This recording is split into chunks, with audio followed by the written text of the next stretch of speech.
ini adalah nukleotida monomer dari DNA karena ribosanya tidak punya oksigen. Kemudian Anda akan bertanya di tulisan yang merah. Di sini tertulis nukleosida monofosfat. Nukleosida monofosfat. Nukleosida itu ini saudara. Jadi nukleotida, lihat gerakan kursor saya ya. Nukleotida tanpa gugus fosfat itu namanya adalah nukleosida. Jangan terbalik-balik ya. Kalau keluar, jangan keluar di soal, jangan sampai Anda salah hanya karena Anda tidak paham mana S, mana T, kapan nukleotida, kapan nukleosida. Nah, saya tekankan di sini supaya nanti kalau Anda membaca artikel, Anda juga tidak jelaskan lagi apa itu nukleotida, nukleosida. Begitu dia menyebut nukleosida, Anda sudah harus paham itu adalah nukleotida tanpa fosfat. Jadi molekulnya itu isinya adalah sugar, ribosa, dan basa purin saja. Nah, kalau sudah diberi fosfat ini namanya nukleotida. Karena itu nukleotida ini bisa disebut sebagai nukleosida fosfat. Karena fosfatnya cuma satu, maka disebut sebagai nukleosida monofosfat. Nah, nukleosida itu ternyata fosfatnya tidak cuma satu, ada beberapa nukleosida yang fosfatnya itu sampai 3. Misalnya ADP, adenosin trifosfat, karena fosfatnya lebih dari 1. Nah, di sini fosfatnya lebih 1 itu biasanya nempel di sini 1, 2. Nah, kalau menggunakan nomenklatur inti, maka nukleosida difosfat di sini ada 2. Nukleosida trifosfat ini ada 3. Ini nukleosidanya. Nah, nukleosida monofosfat, difosfat, trifosfat namanya sama. Itu adalah nukleotida. Jadi tidak peduli fosfatnya jumlahnya berapa. Kalau di situ ada fosfat, maka Anda menyebutnya sebagai nukleotida. Tapi kalau textbook itu menyebutkan nukleosida, Anda harus waspada, berarti itu fosfat. Dia sedang membicarakan monomer dari asam nukleat nukleotida yang fosfatnya tidak ada. Ya. Berikutnya, nah, ini saya ulangi lagi. Ini ribosa. Ini rasanya bisa purin, bisa pirimidin. Ini gugus R. Kalau R-nya ini komplit OH, itu ribosa. OH-nya tidak ada, tinggal hidrogen saja, deoksiribosa. Deoksiribosa punyanya monomer dari DNA. Kalau ini monomer dari RNA. Kalau ribosa itu mengikat fosfat, ini maaf sebelum itu ya.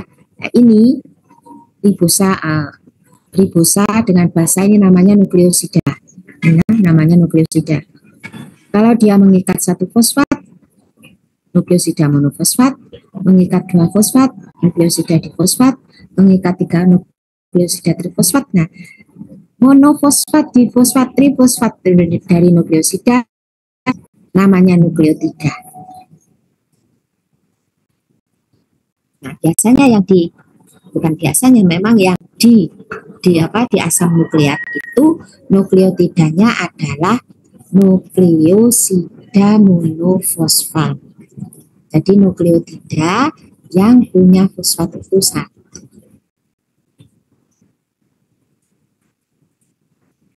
Ini diulangi lagi ya, supaya Anda benar-benar paham. Karena apa saudara, kalau Anda hafal rumus molekulnya, bukan menghafal, tahu prinsipnya, Anda tidak akan lebih mudah untuk menghafal. Jadi tidak seperti cuma kenal lama-lama tapi tidak tahu bagaimana bentuknya.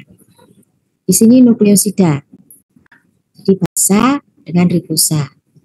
Dan kalau nukleosida itu mengikat fosfat, namanya nukleotida. Fosfatnya bisa 1, 2, 3.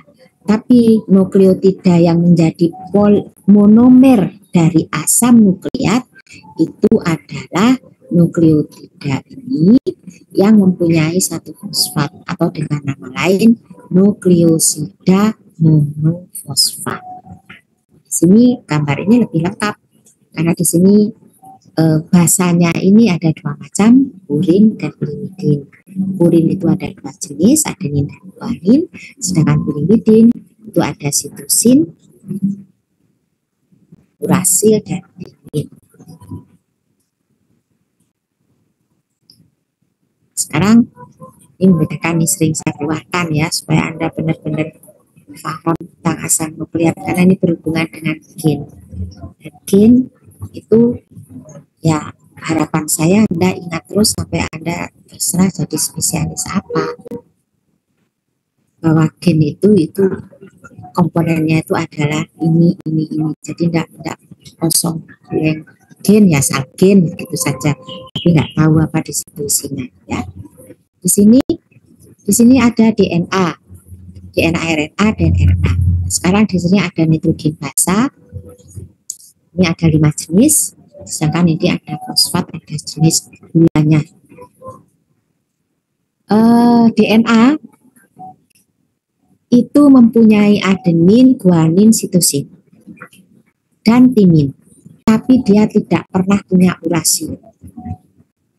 Jadi A, G, C, T itu DNA. RNA itu punya adenin, guanin, sitosin, timin, tapi tidak pernah punya timin. Dia cuma punya urasil dan adenin, guanin, sitosin.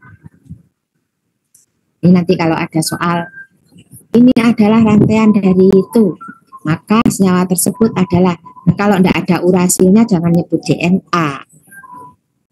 Nah, maksud saya kalau tidak ada urasilnya ya jangan pernah menyebut RNA. Karena cirinya hanya RNA yang punya urasil, hanya DNA yang punya timin, sedangkan adenin, guanin, dan sitosin itu kepunyaannya dua-duanya. Begitu juga dengan ribosa ini, hanya DNA yang tidak punya oksigen ribosanya. RNA ribosanya punya oksigen. Sedangkan fosfat, DNA dan RNA mempunyai oksigen dua-duanya, mempunyai fosfat dua-duanya. Fungsi nukleotida bisa dibaca sendiri sebetulnya ya, prekursor asam nukleat. Ya maksudnya prekursor itu bahan dasar untuk membuat asam nukleat, ya jelas orang itu memang monomernya. Kemudian purin dan pirimidin berfungsi pada fungsi metabolisme, sintesis ini dan seterusnya ya. Nanti akan Anda pelajari bahwa selalu di situ ada purin dan pirimidin. FAD, FADH itu kan isinya purin. Kemudian jika berikatan dengan vitamin atau derivat vitamin akan berfungsi sebagai koenzim ya. Jadi dia bersifat sebagai koenzim. Berperan sebagai donor dan aseptor untuk gugus fosfat dalam reaksi metabolisme. ADP menarik aseptor bagi fosfat untuk kemudian menjadi ATP. Sedangkan ADP ini aslinya adalah AMP, adenosin monofosfat, yang menjadi reseptor 1 fosfat untuk membentuk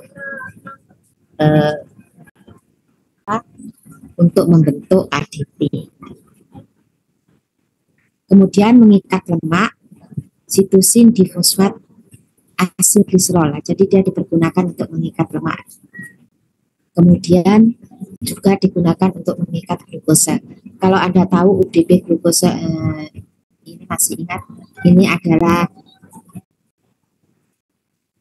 minggu ini. Apa peran enzim galactose itu ya, galaktosa ya. minggu ini ya, pertemuan yang pertama, Anda sudah diajari, disuruh mencari tentang apa ini UDP galaktosa dan UDP glukosa. Ini adalah reaksi untuk merubah galaktosa menjadi glukosa yang menggunakan enzim transferase, dan di sana kalau galaktosa ini tidak bisa dirubah menjadi glukosa, maka pasien akan mengalami galaktosemia. Kita berjumpa lagi di sini ya. Ini terjadi di hepat. Dan juga pada sintesis glikodin juga ada. Kemudian sebagai second messenger, adenin monofosfat, guanosin monofosfat, tapi ini yang siklik. Kemudian analog purin dan pirimidin dalam zat ini mengandung glukos atau nitrogentiol. Halogen digunakan untuk pengobatan AIDS. Jadi dia juga dipergunakan dibentuk secara sintetik untuk obat AIDS kalsium. Obat AIDS dalam tanda petik, saudara, karena sampai sekarang belum ada obat yang benar-benar menghilangkan atau membebaskan pasien dari AIDS. Jadi memperpanjang usia saja, titik. Tapi tidak tahu apakah itu mengurangi penderitaan. Nah ya. Kemudian allopurinol sebagai anti hiperuresemia. Kalau ini sudah semua hiperuresemia, ini obatnya ya Sabrina dimanapun Anda berada, allopurinol. Tapi kalau untuk yang AIDS dan CA, karsinoma, itu masih bisa sembuh. Jadi meskipun setiap 5 tahun dia harus kontrol, tapi paling tidak bisa survive hidup sehat, saudara. Tapi tidak dengan AIDS. Bahaya. Kalau dia sudah kelihatan sakit, ya tidak masalah karena dia sudah lemah. Tapi berbahayanya ada kalau dia sudah mengandung virus itu, tapi dia masih tetap sehat. Jadi dia bisa menyebarkan penyakitnya ke sana kemari. Selanjutnya, ini adalah sintetik pirimidin dan purin yang dipergunakan untuk obat. Sebagai pengetahuan saja ya, bahwa apa yang ada di dunia itu kalau kita bisa menirunya secara sintetik, memang kita tidak bisa membuat gen, tapi ternyata bisa dipergunakan sebagai obat. Dan ini nama obat-obatnya yang dipergunakan secara sintetik, yang kita meniru dari asam nukleat, susunan molekul asam nukleat. Ini adalah beda nukleotida dan nukleosida. Masih ingat, nukleotida terdiri dari glukosa, basa purin, fosfat. Nukleosida fosfatnya tidak ada, jadi tinggal glukosa dan basa purin saja. Ini definisinya, komponennya Anda lihat sendiri di sini. Nukleotida pasti ada fosfatnya, fosfat grup. Nah, di sini tanpa fosfat grup nukleosida. Kemudian fungsinya, saya sendiri ya, ini nukleosida adalah senyawa anti kanker. Jadi ternyata nukleosida, jadi nukleotida yang fosfatnya dibuang itu bisa berfungsi sebagai obat. Ini contohnya, kalau nukleotida itu adalah deoksiribonukleotida dan seterusnya. Ini nukleosida, ini contohnya adalah sitidin, pyridin, dan sebagainya. Dan ini Anda perlukan kalau Anda tadi menekuni gen asam nukleat. Biasanya ini untuk gitu ya, yang belajar mengenai onkologi. Anda harus tahu ini karena itu berhubungan dengan gen. Ya, jadi uplek Anda harus tahu ini mungkin lebih apa namanya, tidak rumit. Kalau Anda belajar ya ternyata cuma begini saja. Ini adalah asam nukleat. Monomernya adalah dan nukleotida. Kenapa nukleotida? Karena di sini ada basa Di sini ada ribosa, pentosa, kemudian ini ada fosfat. Nah, yang ingin saya sampaikan ke Anda adalah bagaimana nukleotida itu terikat satu dengan yang lain untuk membentuk asam nukleat. Kalau yang tadi kan asam amino saling berikatan melalui ikatan peptida untuk membentuk struktur primer dari protein. Kalau sudah terjadi struktur primer, terserah nanti jadi double helix dengan ikatan van der Waals, ikatan hidrogen, terjadi struktur tersier, ikatan ionik, ikatan disulfida, ikatan van der Waals, dan ikatan hidrogen, kemudian jadi struktur ters kuaterner melalui ikatan ionik atau apapun dan seterusnya. Nah, terus kalau di sini ini adalah ikatan yang terjadi antara monomer nukleotida dengan monomer nukleotidanya yang lain untuk membentuk rantai asam nukleat. Itu melalui apa? Ya, kita pelajari satu persatu ya. Di sini gugus fosfat itu dari yang pertama tadi, kalau Anda teliti, ini terikat pada C nomor 5. Jadi kalau ini dilepas, nukleotida itu kalau dilepas, diuraikan sendiri-sendiri gitu ya, fosfatnya ini akan terikat pada C nomor 5. Jadi tidak pernah ada yang fosfatnya itu melekat di C nomor 3. Lihat kursor saya. Kalau nukleotida itu dipisahkan satu persatu, maka nukleotida itu akan bentuknya seperti ini. Basa, dibusa. Nah, ini putus di sini. Lihat kursor saya. Maka CH2-nya di C nomor 5 ini fosfatnya dekat. Tapi tidak pernah nukleotida itu putusnya begini. Jadi fosfatnya ini ada di C nomor 3 sini. Ini bentuknya. Begini, terus begini. Tidak pernah. Jadi fosfatnya selalu di C nomor 5. Nah, kemudian nukleotida ini akan berikatan dengan nukleotida yang lain. Nukleotida yang lain itu ini. C yang nomor 3-nya kosong. Maka dipergunakan untuk mengikat fosfat yang ada di C nomor 5 dari nukleotida. Ya, di sini juga.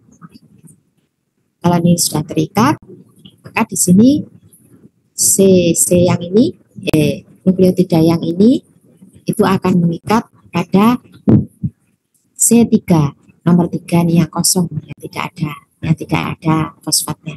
Fosfatnya kan memang ada di C nomor 5 di nukleotida yang sebelumnya. Ini terus seterusnya. Nah, sekarang Anda lihat di sini.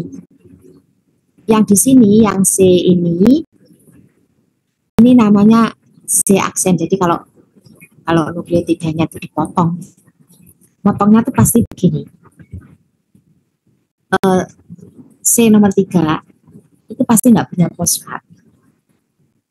Ya, ini yang disebut sebagai N aksen. Kalau yang di protein tadi, rantai primer protein tadi, ini COOH atau NHOH, terserah yang mana, ya.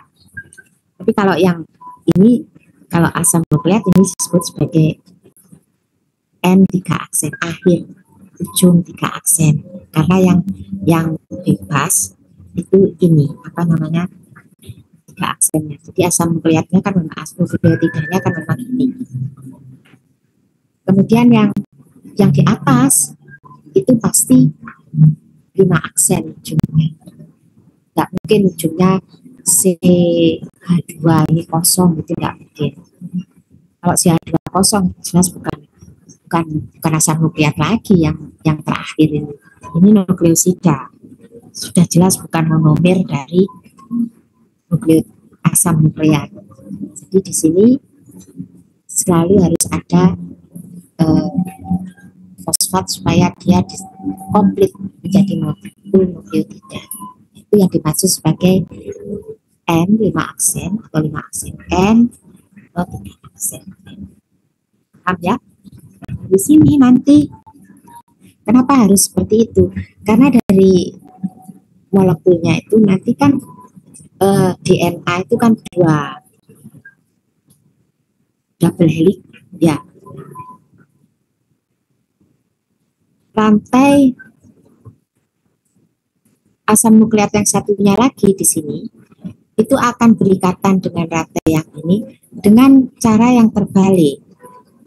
Ya memang harus begitu, kalau tidak begitu tidak bisa terikat, molekulnya jadi saling berbenturan seperti itu. Jadi yang di sini nanti itu adalah 5 aksen N, sedangkan yang di atas sana nanti 3 aksen N. Ya tergantung.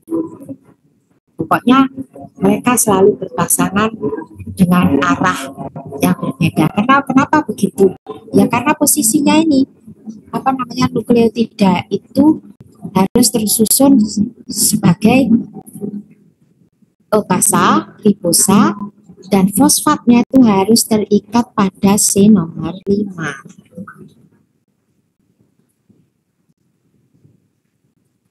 Karena untuk yang demikian itu, maka supaya mereka bisa terikat dengan pasangan DNA dalam molekul DNA, mereka harus susunannya itu berlawanan arah. Jadi kalau yang di sini ujungnya 3 aksen, maka di sini satunya pasti ujungnya 5 aksen. Jadi ujungnya yang C5-nya di fosfatnya sendiri. Sementara ujung yang sana itu pasti 3 aksen. Jadi yang C nomor 5-nya ini kosong. Ya memang itu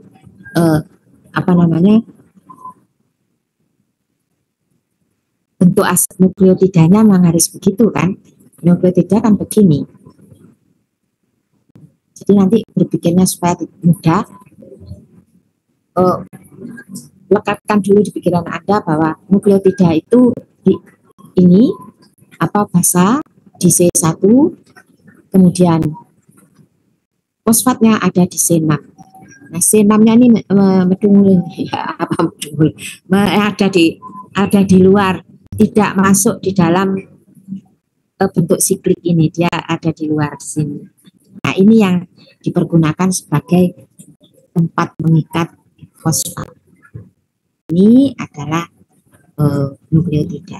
Ya, dan kalau itu bergabung jadi satu, saling berhubungan melalui ini molekul ribosa ini, maka dia akan menyusun asam nukleat. Kalau bergabung dengan satu nukleat lagi, maka dia menjadi DNA.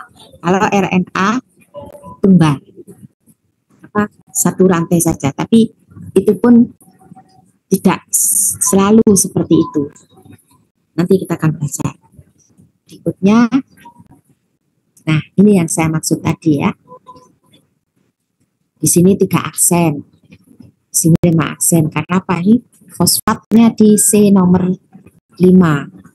Ini C nomor 6. Kalau tidak begini, dia kesulitan untuk melakukan ikatan. Tidak mungkin tidak, karena bentuknya ini kan kita lihatnya ini 2 dimensi, padahal molekul ini 3 dimensi. Kalau Anda mencoba menyusunnya melalui bola-bola molekul, Anda akan lihat bahwa susunan 3 aksen, 5 aksen dan terbalik, 3 aksen dan 5 aksen, itu yang bisa mengikatkan susunan molekul di bola-bola itu ya, untuk menggabungkan dua basa ini antara pasangan antara asam nukleat yang satu, yang ini, dengan asam nukleat yang sebelahnya. Dan Anda lihat di sini, kalau saya tanya ini DNA apa RNA? Oke, saya jawab enggak? Kalau T lihatnya DNA apa RNA saja ya, lihatnya di T. Nah, di sini T akan berikatan dengan A, jadi Purin harus mengikat pirimidin. Pirimidin harus mengikat purin. Jadi tidak mungkin purin, pirimidin, dan pirimidin. Makanya ini guanin, sitosin ini kan pirimid. Ini pirimidin, ini purin. Ini juga purin, ini pirimidin, dan seterusnya. Ini RNA, saudara. Kenapa RNA? Ada urasil. Jadi ini yang menentukan. Nah, kemudian apakah RNA tadi, RNA itu terurai seperti strukturnya asam amino primer? Ternyata tidak demikian juga. Meskipun dia terdapat dalam bentuk panjang, tapi ada bagian-bagian tertentu yang mereka itu bergabung. Tetapi cara penggabungannya ya sama, perikatannya antara adenin dan guanin, tapi tidak membentuk struktur double helix, cuma sekedar diikat. Mungkin karena terlalu panjang atau karena mereka saling berdekatan. Karena saking panjangnya jadi harus bertepuk untuk tidak boros tempat ya di nukleus itu. Nah, karena kedekatan itu mereka lalu membentuk seperti ini, saling berhubungan. Tapi meskipun demikian, ternyata ini juga ada fungsinya, meskipun kita tidak perlu pelajari secara panjang lebar. Yang perlu ada diketahui adalah bahwa ternyata RNA itu pun juga ada sebagian yang saling berhubungan satu dengan yang lain. Ini contohnya. Bentuk RNA juga ada yang seperti ini, membentuk loop, membentuk gabungan seperti pasangan seperti DNA. Ya. Cuma di sini yang ada urasil, tidak pernah diketemukan timin. Nah, ini mRA dan tRA untuk pembentukan protein. Di sini ini rupanya pembentukan pengikatan dari RNA itu tadi. RNA itu tadi dipergunakan untuk membentuk loop ini. Nah, setiap loop ini kan mempunyai kodon. Kodon itu adalah 3 pasangan dari basa purin atau pirimidin yang nantinya dipergunakan untuk membaca mRNA. Di mRNA ada di sini yang masuk ke ribosom ya. Nanti ini akan dibaca oleh tRNA, transfer RNA. Nah, untuk membaca itu dia perlu loop ini. Nah, di sini ada ininya, ada ini. Itu yang menyebabkan dia harus membentuk loop. Untuk membentuk loop itu dia harus ya ini saling mengikat, dan sebagainya sampai nanti akhirnya dia membentuk protein. 3 kodon ini semester 1 ya. 3 jenis kodon ini akan menghasilkan 1 jenis asam amino. Berikutnya jadi ribosomal RNA, messenger RNA yang tadi, kemudian ribosomal RNA yang ada di sini. Ya, ini pengulangan saja untuk pembentukan sintesis protein. Berikutnya nukleosida trifosfat. Nukleosida trifosfat tadi nukleosida trifosfat. Jangan tercampur baur ya.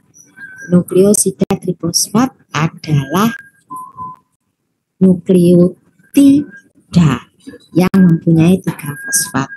Tapi nukleosida trifosfat bukan merupakan monomer dari asam nukleat. Sebab monomer dari asam nukleat adalah nukleosida monofosfat. Ya, jadi nama umumnya adalah nukleotida. Nukleosida trifosfat atau nukleotida ini adalah molekul yang mengandung basa nitrogen yang terikat pada sel 5 dari molekul pentosa. Ya, karena dia memang nukleosida trifosa atau deoksiribosa.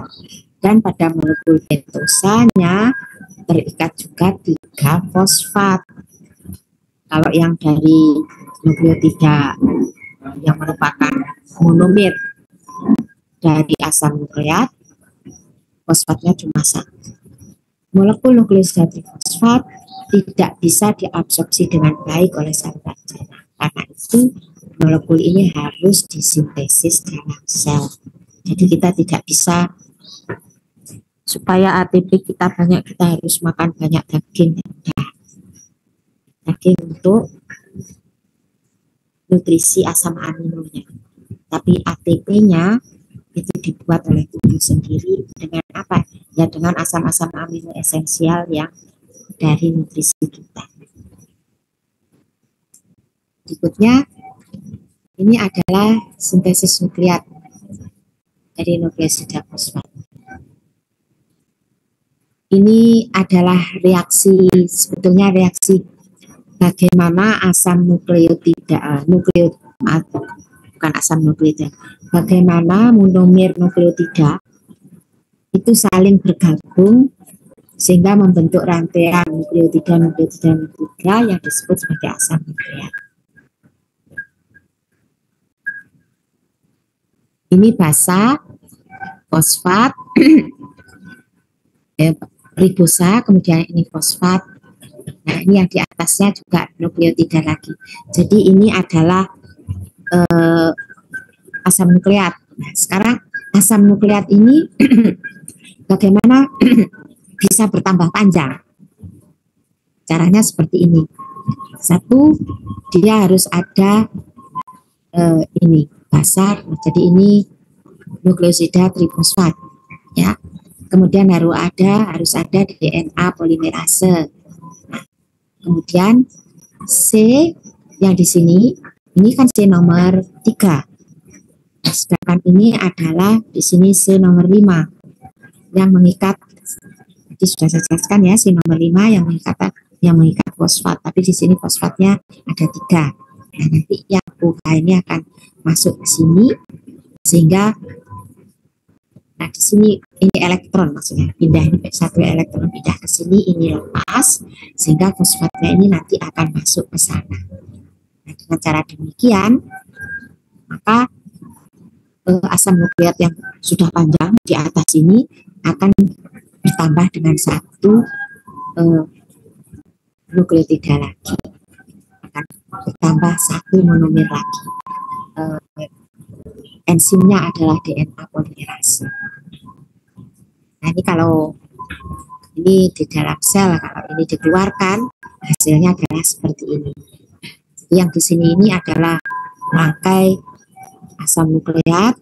Nah, kemudian asam nukleat tadi ditambah lagi satu nukleotida. Jadi dia tambah panjang. Kalau mau diperpanjang lagi, ya ditambah lagi di sini. Sekarang Anda bertanya, bisa nggak nambahnya di sini kalau sudah diberi reaksi begini?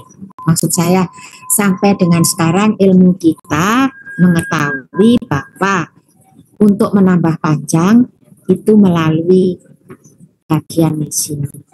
Jadi yang fosfat dari yang di bawah yang ini, nukleotidanya itu akan bergabung dengan C nomor 3 dari asam nukleat yang sudah ada. Jadi kalau dari atas, dia nyambungnya dari atas, bagaimana ya? Maksudnya fosfatnya itu harus mengikat dulu di C nomor 3. Tapi kan sudah dikatakan tidak mungkin. Yang namanya nukleotida itu sampai sekarang kita pahami itu fosfatnya itu ada di C nomor 5. Kita belum pernah membuktikan bahwa ada nukleotida yang C-nya itu di C nomor 3. Karena itu dia menggabungkannya ya memang harus dari sini. Mulai dari mengekatkan fosfat di C nomor 6 ke C nomor 3. Berikutnya reaksi pembentukan polimer ini yang sama dengan yang tadi ya. Ini kalau yang tadi itu prinsipnya Anda paham bahwa C fosfat di C6 itu harus mengikat ikatan pada C3 dari ribosa saja. Nah, kalau di sini kan tidak dijelaskan yang seperti itu. Di sini cuma mau menjelaskan bahwa bukan tidak dijelaskan, bahkan stereometrinya kurang bagus, jadi Mas harus membaca lama. Kalau yang tadi kan langsung gambar, oh ya yang ini posisinya langsung tahu. Di sini ini bergabung, kan Anda harus membacanya agak kesulitan. Ini pakai dipotong, habis itu di sini. Nah, yang tadi lebih sederhana ya. Tapi ini sama, cuma kelebihan di sini adalah di sini ada pirofosfat. Jadi yang dua itu fosfat yang tersisa itu kemana? Terlepas ini jadi pirofosfat. Kemudian ini juga sama juga dengan yang di atas, cuma yang tadi itu kan pertambahan panjang dari rantai asam nukleat. Jadi salah satu ini saja. Bagaimana molekul nukleotida itu nempel supaya asam nukleatnya bertambah panjang. Tapi kalau di sini ini mau menceritakan bagaimana asam nukleat rantai yang satu dan asam nukleat rantai yang lain itu bergabung menjadi satu untuk menjadi molekul DNA. Ceritanya itu di sini. Di sini nukleosida trifosfat. Macam dengan nukleosida trifosfat. Terus dia akan masuk ke sini. Ini kan jadi sini ya. Di sini nanti ada nukleosida dan sebagainya yang di sebelahnya sini. Yang ini gabung dengan yang sana. Jadi ini nukleotida trifosfat ini kan nukleotida toh. Nukleotida ini timinnya gabung dengan yang ini, dengan adenin. Kemudian yang ini C5 ya C5 yang mengandung fosfat gabung dengan C3 dari ribosa di atas ini. Pas pirofosfatnya keluar, jadi dia memperpanjang yang di sini sekaligus juga dia menempel. Jadi dari sini Anda tahu mekanismenya ya. Yang pertama harus ada ini dulu. Template strand ini aja dulu. Caranya bagaimana? Caranya seperti yang satu.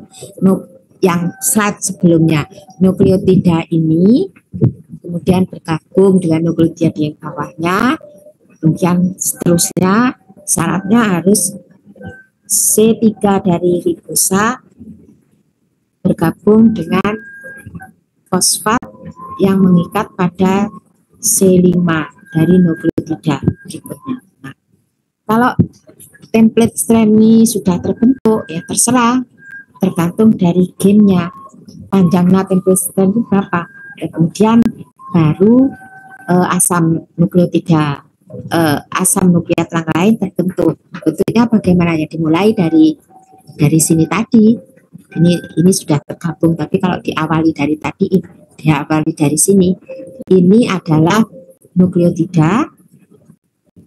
Kemudian basa purinnya mengikat basa purin ini, kemudian bersamaan dengan itu fosfat pada C nomor 6 itu akan berikatan dengan maaf ini yang pertama ya. Yang berikatan di sini hanya basa ini saja, antara basa dan basa ini saja. Tapi untuk berikutnya nukleotida yang lain itu basanya akan mengikat basa dari asam nukleat yang di sini. Kemudian fosfat dari yang mengikat C6 dari nukleotida yang nomor 2 ini itu akan berikatan dengan C nomor 3 dari basa dari asam nukleat ini. demikian seterusnya sampai ke bawahnya seperti yang dicontohkan. Nah, tentu saja posisinya untuk bisa mengikat itu ini harus fosfat yang di sini yang harus bebas. Kalau di sini tidak ada fosfat di sini ada fosfat ada sini. Nah, di sini nanti tiga N-nya ini, 3 aksen N-nya ini, itu yang nanti C nomor 3 dari di bursanya itu bebas, tidak ada fosfatnya, tidak terikat fosfat. Itu dipersiapkan untuk menerima fosfat dari C nomor 6 nukleotida yang berikutnya. Yang berikutnya ya. Nah, ini perlu DNA polimerase juga. Selanjutnya ini adalah polimerase. Sebentar. Ini adalah pembentukan dari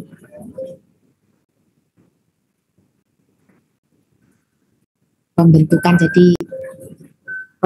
DNA. Jadi DNA dia bisa membentuk DNA lagi, itu yang dibutuhkan adalah helikase primase. Saudara, ini sebetulnya pengulangan dari kelas 1 tingkat 1 ya, bagaimana DNA formation. Saya lewati saja ya. Sekarang bagaimana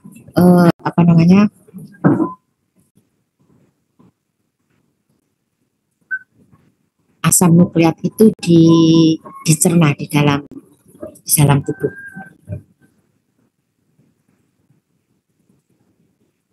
Asam nukleat itu masuk ke dalam tubuh itu bersama-sama dengan protein, jadi namanya nukleoprotein.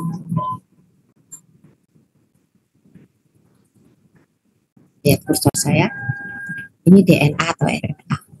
Jadi satu, mau protein terserah, mau protein dari kedelai, mau protein dari daging apapun juga, ikan atau sapi terserah.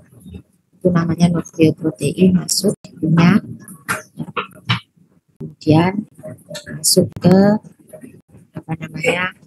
ke lambung. Apa saja nanti pencernaan ini setelah ada kelas 2, tapi Anda cermati ya. Kemudian di lambung ini kan ada asam lambung. Di asam lambung itu akan menguraikan protein di sana. Selain asam lambung, lambung itu juga mempunyai yang namanya enzim pepsin. Enzim pepsin ini akan menguraikan protein-protein yang menempel pada asam nukleat tadi. Jadi kalau proteinnya lepas, asam nukleatnya bebas. Asam nukleat tadi kalau kena asam lambung itu akan mengalami denaturasi. Asam nukleat tadi sebetulnya tidak ada denaturasi untuk protein. Di sini ada enzim yang namanya enzim nuklease. Enzim nuklease ini dihasilkan oleh pankreas. Jadi dari lambung, setelah dia yang dinaturasi itu proteinnya dia terurai lepas ya, asam nukleatnya lepas, dia akan masuk ke usus. Di usus itu enzim pankreas akan mulai. Nuklease itu akan menguraikan asam nukleat itu, jadi memotong asam nukleat itu menjadi potongan pendek-pendek. Itu yang disebut sebagai oligonukleotida. Jadi isinya mungkin terdiri antara 5 sampai 10 asam nukleat di situ. Ini disebut sebagai oligonukleotida. Nah, kemudian di sini ada fosfoesterase. Ini dipergunakan untuk menguraikan oligonukleotida yang terdiri dari beberapa bagian asam nukleotida tadi untuk dijadikan mononukleotida. Jadi benar-benar nukleotida tunggal. Jadi di situ ada basa, ribosa, dan fosfat. Kemudian ada enzim lagi namanya nukleotidase. Nukleotidase itu akan memotong fosfat. Jadi fosfat dari nukleotida itu akan dilepas. Kalau nukleotidanya tidak mempunyai fosfat, maka dia akan menjadi nukleosida. Jadi molekul nukleosidanya hanya terdiri dari basa dan ribosa saja. Nah, kemudian ada enzim yang namanya nukleosidase. Nah, nukleosidase ini akan menguraikan, akan memutus hubungan antara basa dengan ribosa. Jadi benar-benar setelah nukleosidase bekerja, maka nukleotida itu akan benar-benar terurai menjadi komponennya, yaitu ribosa, basa, dan fosfat. Nah, itu yang nantinya akan diserap oleh fili-fili usus. Jadi tinggal yang purin ini dan pirimidin itu akan diuraikan lagi menjadi asam urat, kemudian dikeluarkan dari urin. Sedangkan yang ribosa dan fosfat itu akan dipergunakan lagi untuk terserah apa. Ada banyak hal yang dipergunakan.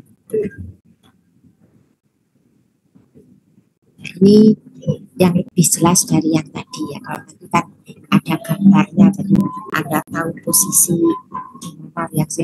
Di sini kan tidak tahu.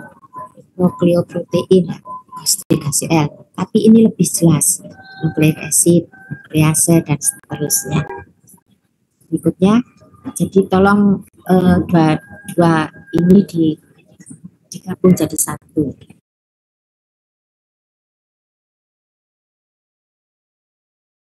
Bisa sendiri ya. Berikutnya, sekarang biosintesis pirimidin melalui purin dan pirimidin itu melalui dua alur, yaitu alur de novo dan alur sulfat. Alur de novo itu adalah biosintesis dari bahan yang lebih sederhana, karbonat, aspartat, glutamin. Jadi benar-benar dibuat baru. Nah, kalau alur sulfat ini adalah daur ulang dari bahan-bahan hasil katabolisme nukleotida. Hasil katabolisme nukleotida itu adalah ribosa, fosfat, dan basa purin dan basa pirimidin. Berikutnya alur de novo nukleotida purin. Purin ada dua ya, adenin dan guanin. Senyawa awalnya adalah PRTP.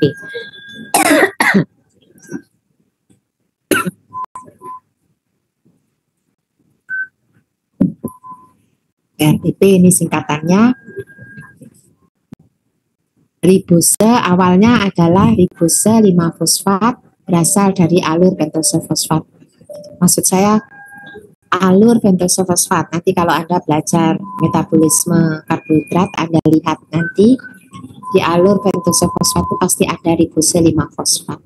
Nah, ribose 5-fosfat bukan cuma digunakan untuk alur pentose fosfat saja, tapi nanti pada saat Anda belajar ini Anda langsung ingat ini juga dipakai, senyawa ini juga bisa dipakai untuk membuat purin.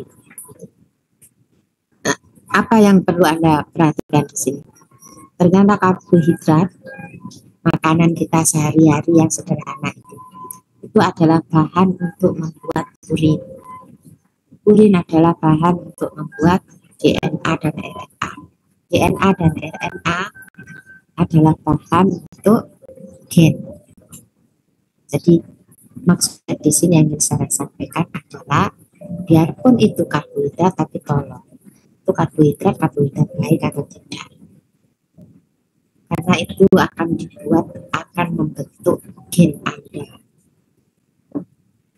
Saya masih tahu bahwa gen yang ada di dalam tubuh kita itu nyatanya memang yang membentuk apa tuh karsinoma dan sebagainya. Ya, jadi kalau ada ilmu kedokteran yang sangat kekeh dengan bahwa tidak perlu obat, ilmu pencegahan saja diperbaiki. Tempatnya di sini mereka bercerita. pendapat mereka itu didukung oleh ini bahwa makanan kita sehari-hari ternyata berpengaruh terhadap gen yang dibentuk oleh tubuh kita. Kita kan tidak bisa makan gen yang dihasilkan oleh tubuh kita. Jadi makanan kita sehari-hari, lemak, protein, dan karbohidrat. Di sini contohnya ekstrim karbohidrat. Ternyata dia dipergunakan untuk membentuk urin. Di sini bahannya adalah ribose 5-fosfat, sederhana sekali ya. Kemudian enzimnya PRPP sintetase, hasilnya adalah PRPP. PRPP senyawa awal untuk membentuk urin. Selanjutnya ini adalah pentose fosfat 4B. Sini supaya Anda tidak terlalu lama, ini saya ingin beritahu ini loh ribose 5-fosfat di sini ya. Jadi dia juga digunakan untuk metabolisme karbohidrat karena memang dia monosakarida. Selanjutnya ini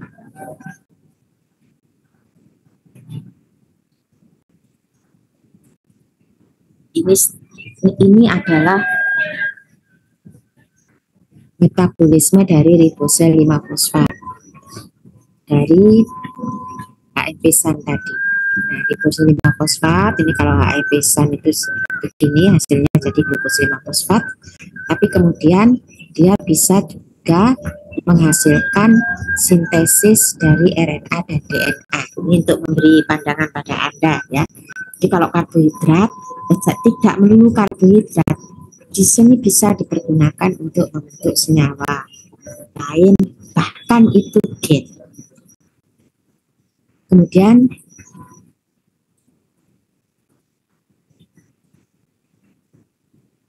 ini penjelasan dari hexopentosatan tadi apa HMP-san tadi yang menghasilkan ribose 5-fosfat. Kemudian kita kembali ke HMP, ke alur de novo dari nukleotida purin. Jadi PRPP sudah terbentuk yang bahannya dari ribose 5-fosfat, suatu monosakarida, monomer dari karbohidrat ya. Di sini ada asam amino glutamin. Kemudian menjadi senyawa pragar, fgar. Nah, ini saya pilih yang pakai singkatan supaya gambarnya tidak terlalu penuh. Yang ini adalah senyawa-senyawa, tidak usah dicatat. Di slide berikutnya singkatan ini ada. Yang perlu Anda pelajari adalah bahwa PRPP itu perlu glutamin, asam amino, perlu glisin, asam amino kedua, perlu THF tetrahidrofolat, vitamin B9, kemudian ada vitamin, kemudian ada aspartat asam amino yang ketiga, kemudian di CRD juga masih ada tetrahidrofolat. Yang terakhir hasilnya adalah inosin monofosfat. Belum, ini inosin monofosfat ini masih senyawa antara untuk membentuk nukleotida purin, yaitu adenin dan guanin. Molekul inosin monofosfat tanpa gugus ribose 5-fosfat adalah molekul glutamin. Nanti Anda akan sering obat-obatan glutamin ini itu adalah monofosfat yang ribose fosfatnya sudah diambil.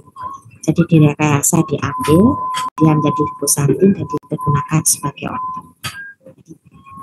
Kembali lagi, kita meniru ke alam untuk menciptakan sesuatu yang berguna. Nah, sekarang dari EMP ini hasilnya apa? Ini singkatan-singkatan tadi ya, saudara, saya sampaikan di sini. Berikutnya, ini adalah enzim-enzimnya. Ini adalah dari EMP itu akan menghasilkan apa? Dari EMP ini ada dua cabang. Cabang yang sebelah kiri itu memerlukan aspartat, kemudian menghasilkan adenosin succinat, kemudian yang terakhir dia menghasilkan adenosin monofosfat. Berarti di sini ada satu adenosin, di situ ada satu fosfat. Jadi molekul adenosinnya berikatan dengan satu ini, dengan satu fosfat. Fosfatnya ada di ribose ini, saudara. Adenosin monofosfat ini, ribosenya ada di sini, fosfatnya ada di ribose di C nomor 6. Nah, sedangkan ini adalah adenosin. Begitu juga di sini guanosin IMP, kalau yang kanan dia menjadi adenosin monofosfat, di sini dia menjadi guanosin monofosfat karena guanin. Jadi ini adalah nukleotida, ya kan? Ada fosfat, ada ribosa, tapi basanya adalah guanosin. Nukleotida yang seperti ini disebut sebagai guanosin monofosfat. Sedang ini nukleotidanya adalah adenosin monofosfat karena basanya itu adalah basa adenin. Ya, ini nukleotida, sudah terbentuk nukleotida. Apa namanya? Adenin dan guaninnya, ya ini adeninnya dan ini guaninnya, tapi ini nukleotida. Kemudian pembentukan nukleosida difosfat dan nukleosida trifosfat. Nah, tadi kan ada adenosin monofosfat, adenosin guanosin monofosfat, ya. Sini untuk membentuk menambah fosfat pada nukleotida tadi itu AMP dan GMP itu tadi, itu perlu ATP. Untuk menambahkan fosfat yang diperlukan ATP. Nah, enzimnya adalah kinase. Kinase, kalau ada enzim dengan nama kinase, apa-apa kinase, apa-apa kinase, pasti enzim itu punya kemampuan untuk memberikan gugus fosfat ke suatu senyawa. Ini kinase, dia bisa memberikan mengkatalis reaksi di mana gugus fosfat dari ATP ini akan diserahkan ke nukleosida monofosfat yang lain menjadi nukleosida difosfat, kemudian kinase yang lain nukleosida difosfat, nukleosida trifosfat. Contoh reaksi pembentukan ATP dan AMP adalah BMP, dia menjadi AMP, menjadi ADP, dan menjadi ATP. Biotinsapurin allogenova mendukung ketersediaan AMP untuk pembentukan AMP di samping untuk membentuk asam nukleat. Pengaturan biosintesa nukleotida purin ini, yang merah itu menghambat, yang hijau itu mengaktifkan. Ini ada hijau, jadi BRPP itu mengaktifkan reaksinya, perubahan BRPP menjadi 5-fosforibosilamin. Kemudian ada beberapa rangkaian reaksi menjadi IMP. Jadi dia sendiri sebagai prekursor, tapi sekaligus juga pengaktif reaksi pembentukan dia BRPP itu menjadi IMP. Kemudian seterusnya tinggal dibaca sendiri ya. Ini GMP, kemudian DDP, dua-duanya bisa menghambat pembentukan BRPP menjadi 5-fosforibosilamin dan seterusnya. Kemudian ada ini biru, IMP dehidrogenase, itu bisa menghambat pembentukan IMP menjadi ASEP. Semakin banyak jumlah BRPP, semakin aktif enzim BRPP glutamin aminotransferase. Jadi di sini ini enzimnya enzim BRPP glutamin aminotransferase. Kemudian di sini enzimnya adalah enzim IMP dehidrogenase.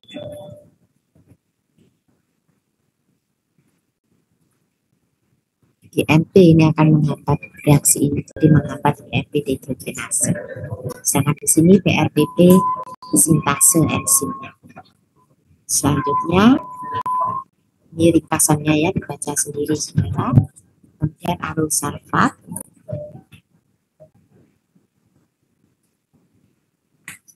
Alur sulfat atau daur ulang. Purin berasal dari penguraian asam nukleat atau makanan dapat didaur ulang untuk membentuk nukleotida baru.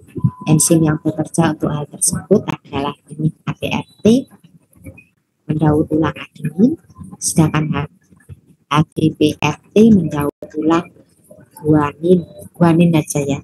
Nah, guantin ini sesuatu yang lain. Defisiensi genetik HGPRT menyebabkan Renaissance syndrome.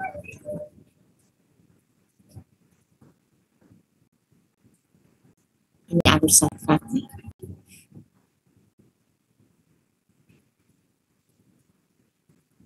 Jadi dari IMP jadi GMP, kemudian diuraikan menjadi guanin, guanin menjadi santin. Santin ini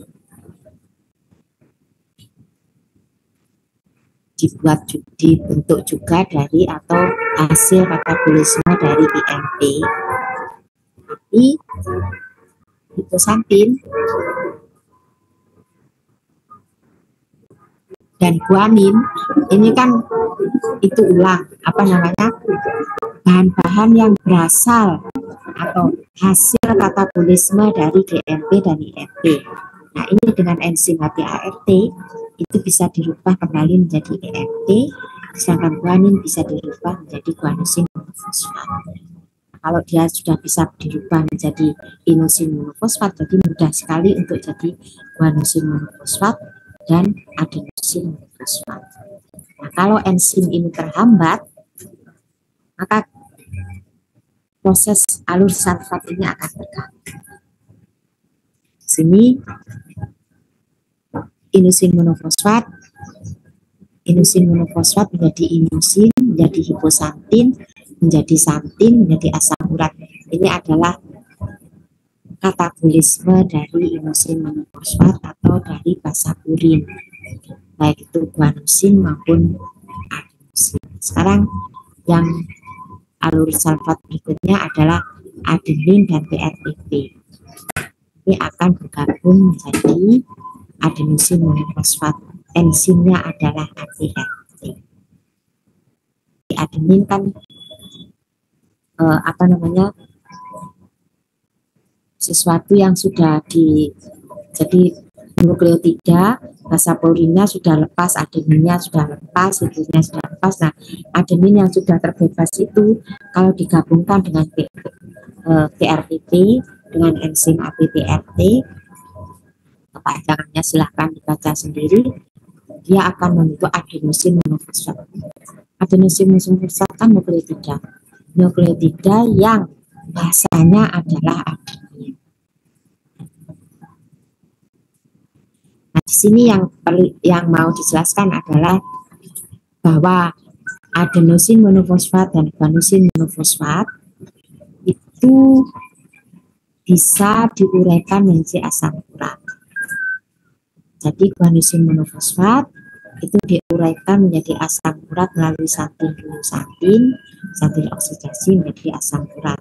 Tapi kalau adenosin monofosfat diuraikan menjadi asam urat melalui adenosin, inosin, hiposantin, santin, baru asam urat. Jadi singkatnya adalah kalau santin oksidasi itu terganggu, maka asam urat itu tidak akan terbentuk. Sebaliknya kalau santin oksidasi itu teraktivasi berlebihan, maka banyak guanosin maupun adenin dari luar juga boleh yang akan terurai menjadi asam urat. Ini reaksi metabolisme yang lain, tapi tadi fokusnya kan alur sulfat. Ya, alur sulfat bagaimana urin, adenin dan guanin itu bisa dibentuk lagi melalui sisa-sisa metabolisme. Jadi dalam hal ini sisa-sisa metabolisme itu adalah guanin, hiposantin untuk pembentukan GMP, adenin dan PRTP untuk pembentukan APP, enzimnya APRT untuk pembentukan adenosin, sedangkan untuk pembentukan guanosin enzimnya adalah APRT. Selanjutnya, peran alur sulfat di pembentukan nukleosida difosfat, oksida difosfat. sama ya. Jadi kalau yang tadi cuma penambahan fosfat, kalau di sini adenosin dengan PRBP jadi AMP, AMP baru kemudian jadi ADP dan ATP. Ini fungsi dari peran sulfat untuk pembentukan ADP dan ATP. Selanjutnya pengaturan alur sulfat pada biosintesa purin. Sini IMP dia akan menghambat proses reaksi pembentukan IMP. Ya. Kemudian guanosin monofosfat dia juga akan menghambat pembentukan inosin fosfat jadi anti monofosfat dan seterusnya. Di GMP ini menghambat di sini, sedangkan di sini AMP juga akan menghambat proses IMP inosin fosfat dan adenosin. Kemudian adenosin AMP ini akan menghambat enzim APRT, sedangkan GMP akan menghambat enzim GPRT. Kalau Anda memahami yang di atas, yang ini insya Allah langsung Anda bisa baca. Anda tinggal posisinya saja. Oh, GMP menghambat, ini kan hampir sama letaknya. Nah, tinggal di mana dia menghambat saja. Jadi tidak ada ya aktivasi, semuanya menghambat.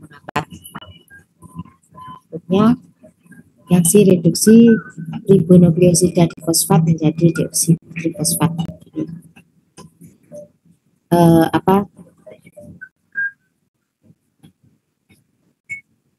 Ribonukleosida difosfat. Ribonukleosida difosfat. Jadi ini nukleotida ya. Ribonukleotida reduktase. Dia akan menjadi 2-deoksiribonukleosida difosfat. Jadi bagaimana ribosa yang punya oksigen komplit itu oksigennya yang C nomor 2 dari ribosnya itu hilang. Ini mekanismenya seperti ini. Enzimnya adalah ribonukleotida. Nah, jadi di sini ribonukleosida difosfat, nukleotida dengan ribosa yang untuk oksigennya. Kemudian ada tioreduksin, tioreduksin adalah tioreduksin yang reduce itu sepertinya dikurangi, tapi kalau dikurangi hati-hati, ini artinya dia kelebihan elektron, dia agak terbalik. Kalau dulu reaksi oksidasi itu pasti penambahan oksigen, sedangkan reduksi pasti pengurangan oksigen, itu dulu zaman jadul. Tapi kalau sekarang, kalau berhubungan dengan elektron, hati-hati dengan kata reduksi reduction, pengurangan. Tidak, kalau ada reduce itu pasti ada penambahan oksigen, atau reducing berarti senyawan, reducing agent pasti agent itu bisa menambahkan elektron ke senyawa yang lain. Nah, di sini kata sifatnya reduce tioreduksin, berarti tioreduksin ini ada kelebihan elektron. Reduce tioreduksin ini akan bereaksi dengan nukleotida ini. Enzimnya nukleotida reduktase. Hasilnya adalah satu oksigen yang ada di situ itu akan lepas di C nomor 2, khususnya di C nomor 2, tapi jangan tanya saya ya, kenapa kok tidak C nomor 3 dan sebagainya. Sekali lagi kita hanya melihatnya di alam. Kalau dia diberi ini, ternyata yang lepas oksigennya itu C nomor 2. Sampai sekarang belum tahu kenapa kok yang C nomor 2. Ya, pokoknya C nomor 2 kita pelajari itu aja. C nomor 2 oksigennya hilang, maka dia akan membentuk ini. 2-deoksiribosine 3. Sedangkan tioreduksin yang tadi kelebihan oksigen itu maaf, bukan kelebihan oksigen, kelebihan elektron itu akan menjadi oksidasi tioreduksin. Tioreduksin yang elektronnya yang tadi lebih itu hilang kemana? Dibawa oksigen ya di sini. Di sini tadi kan bilangan oksigen. Ya, oksigennya itu membawa elektronnya dari sini tioreduksin, dibawa ke tempat lain, nanti dia akan diterima oleh H+ untuk menjadi H2O. Di sini ceritanya seperti itu. Nah, kemudian oksidasi tioreduksin yang kekurangan elektron tadi atau yang elektronnya sudah pas ya, tidak lebih tidak kurang, itu melalui enzim, melalui reaksi yang dikatalis oleh tioreduksin redukase, itu dia akan menerima elektron lagi, tapi dari NADPH. NADPH ini akan menyerahkan elektronnya ke tioreduksin yang tadi elektronnya sudah memberikan elektron pada oksigen tadi. Dia akan kembali menjadi reduced tioreduksin atau tioreduksin yang mempunyai kelebihan elektron. Sedangkan NADPH yang kekurangan memberikan elektron tadi akan kekurangan elektron, dia menjadi NADPH. NADPH ini tentang kita kuliah tentang asam nukleat ya. NADPH dibentuk di mana? NADPH tadi sudah dibentuk, sudah dipelajari, dia dari AMP1, metabolisme karbohidrat, berdekatan dengan glikolisis, jadi dia bergabung dengan glikolisis. Nah, sekali lagi ini bukti bahwa metabolisme karbohidrat dengan bahkan bukan protein, asam nukleat kita masih berhubungan dan penting sebab tidak mungkin dua deoksiribonukleosida di fosfat ini yang merupakan bahan untuk pembentukan DNA bisa berjalan dengan mulus kalau NADPH ini tidak tersedia dengan baik. Nah, dari mana penambahan elektronnya? Ya, kompleks enzim ribonukleotida redukase hanya aktif pada saat sel siap membelah. Nah, bayangkan, jadi selnya tidak membelah. Kalau NADPH atau metabolisme karbohidratnya terganggu sehingga NADPH-nya tidak terbentuk. Dan senyawa yang diperlukan adalah tioreduksin redukase, dan NADPH AMP1. Selanjutnya reaksi lengkap ini menjadi deoksinukleosida menjadi deoksinukleosida. Ini transport elektron. Jadi itu tadi NADPH tadi ya. NADPH merupakan sumber elektron. Bagaimana NADPH ini menyerahkan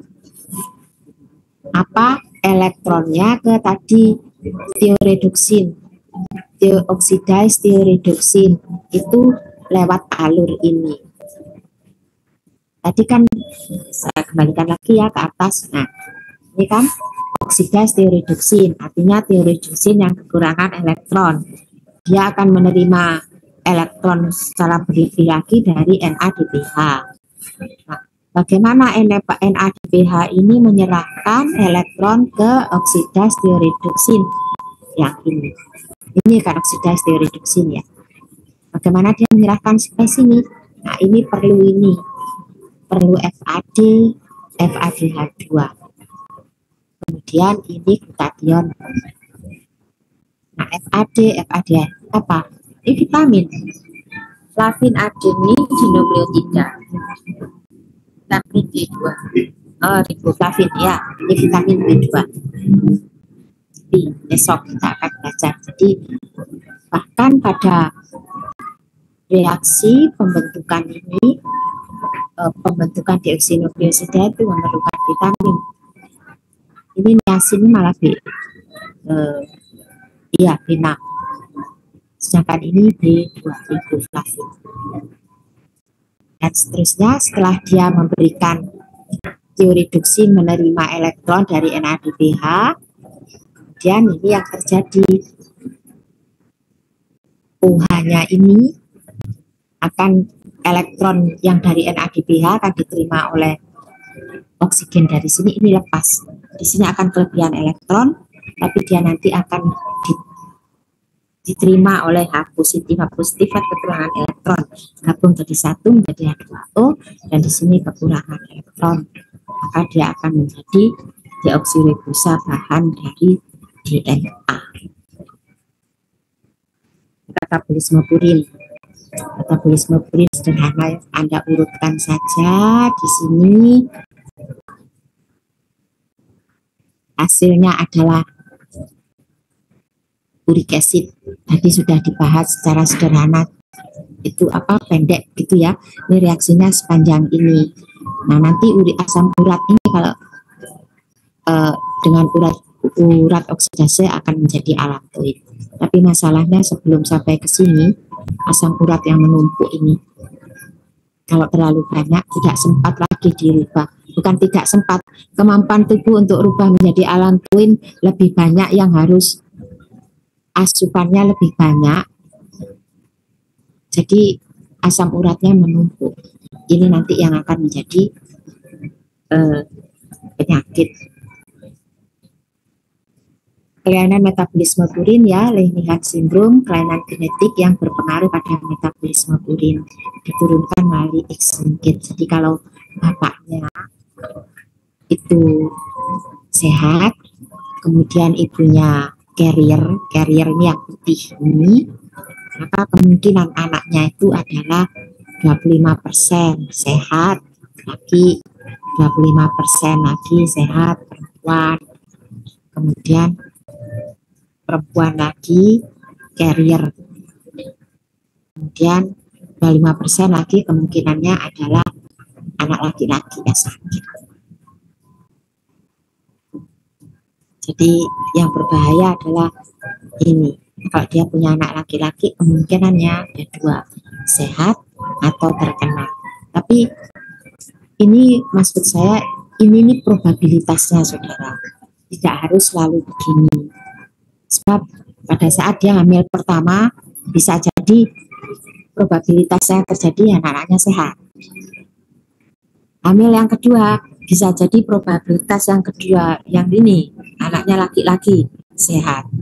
Ini hanya kemungkinan, tapi yang harus diwaspadai adalah kalau ibunya karier, ada kemungkinannya ya, kalau ini 4 jadi 25% anaknya itu akan menderita, kalau dia laki-laki akan menderita ini apa, Leydig syndrome. Tapi apakah selalu anak laki? Ya tidak, ini malah sehat ya. Berikutnya geosintesis pirimidin. Nah, kalau geosintesis pirimidin itu, kalau tadi PRPP ya purin, kalau pirimidin sederhana saja, dia perlu glutamin saja, dan glutamin, karbohidrat, bikarbonat, kemudian ya ini saya katakan tadi, karbamoil fosfat sintetase 2, tadi siklus urea karbamoil fosfat sintetase 1. Di sini nanti akan menjadi karbamoil fosfat. Di sana juga terbentuk karbamoil fosfat kan di urea sebelum dia bereaksi dengan ornitin. Ya. Di sini ini berasal dari ATP. Kemudian yang ini berasal dari karbonat, sedangkan yang ini berasal dari glutamin.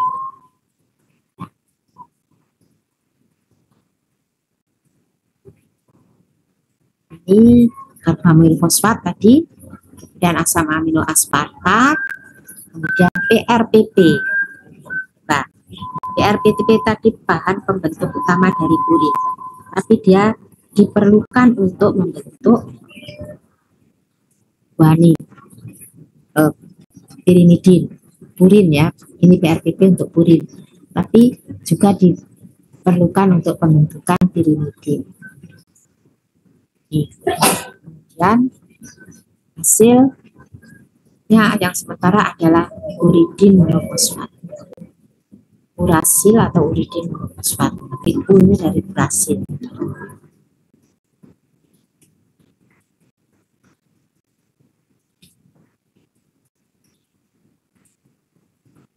Berikutnya ya ini nama-nama enzimnya.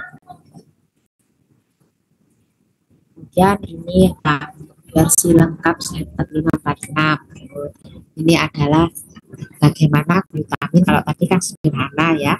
Nah, ini bagaimana glutamin itu dibentuk untuk membentuk uridin monofosfat.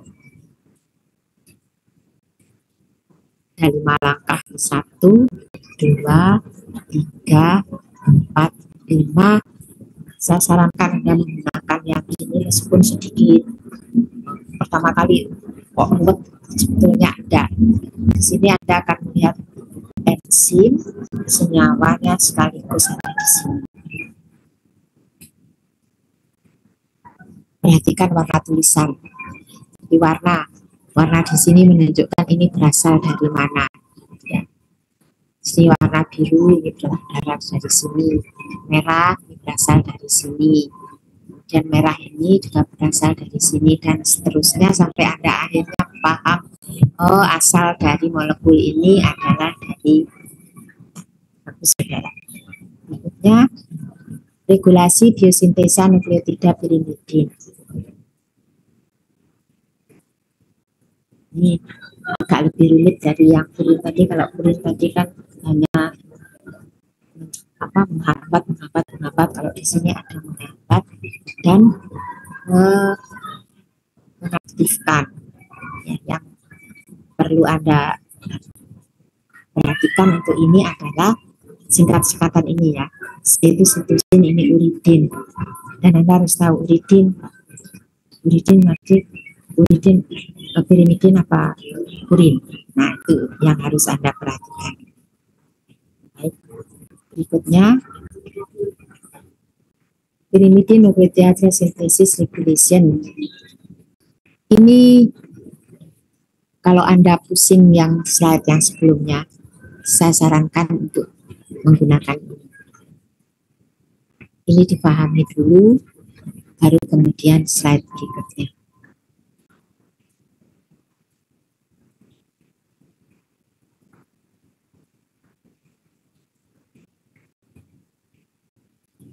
Ini adalah reaksi pembentukan uridin monofosfat untuk menjadi uridin difosfat dan uridin trifosfat. Saudara, ini sama seperti pembentukan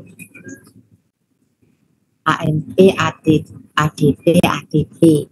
Ya, kalau yang tadi cuma diberi kata kinase ya, saya tidak menemukan yang lengkap. Tapi kalau ini ada nama lengkapnya, sitidilab kinase. Kalau ini nukleosida difosfatase, sederhana ya.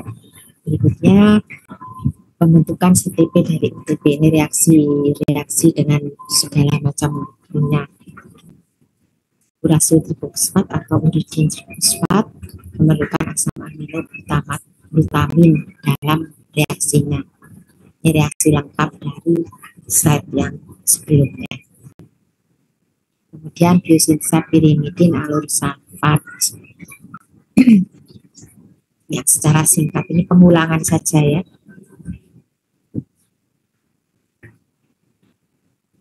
Oh, bukan pengulangan. Ini betul-betul yang alur sulfat. Sulfat pakai. Kemudian ini ada urasil, ada uridin, urasil dan uridin. Ini sama saudara.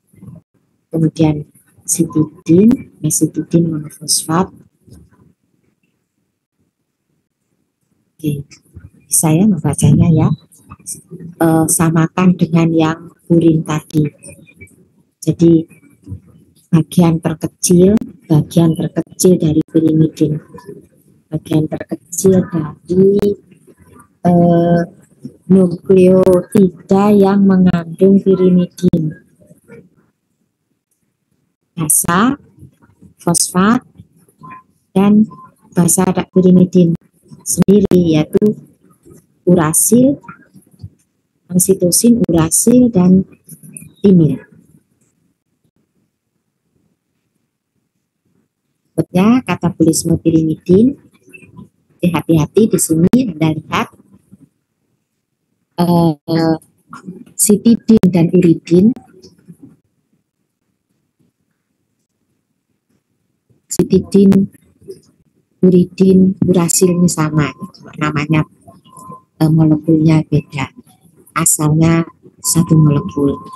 Sitidin dan urasil itu akan jadi ureidopropionat,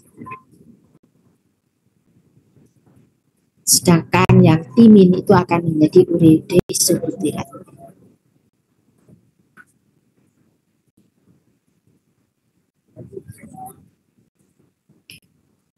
Kemudian ureidopropionat akan menjadi malonyl-CoA, sedangkan yang di sini yang timin tadi itu akan menjadi dimetil malonyl-CoA. Perbandingan sintesa de novo dan ini yang satu. Kalau yang purin itu cukup dari PRPP 11 langkah, hasilnya ATP dan GNP. Kalau yang pirimidin itu cuma 4 langkah menjadi urotat, setelah itu dia akan menjadi UTP. Jadi di sini yang mau dinyatakan oleh slide ini adalah bahwa pembentukan purin itu jauh lebih rumit dibandingkan pembentukan pirimidin. Tapi masalahnya memang purin lebih fungsi ya. Bukan berarti yang sedikit itu tidak penting, dua-duanya penting, tapi di sini membutuhkan reaksi yang lebih banyak dibandingkan yang dari pirimidin. Tapi kalau cuma dilihat dari langkah reaksinya, sebetulnya yang pirimidin lebih rumit. Karena apa? Karena dia butuh PRPP. Untuk ini harus ada PRPP dulu. Kalau ini langsung PRPP, harus ada PRPP baru dia akan, jadi ada syaratnya sendiri. Baik saudara, terima kasih sampai di sini. Mohon maaf.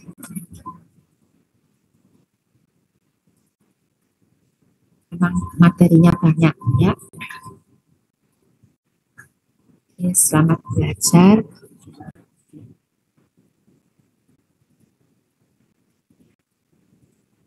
Nanti saya kirimkan kemana ini? Mohon izin dokter, nanti saya akan minta filenya ke dokter. Ya, Anda WA saya ya. Terus UM-nya kapan? Materi saya. Untuk yang ini 67 ya. Nggak tahu, belum tahu. Ya sudah, Bapak. Baik, saudara, dipimpin berdoa, kita tutup, kemudian kita selesaikan. Baik, silakan.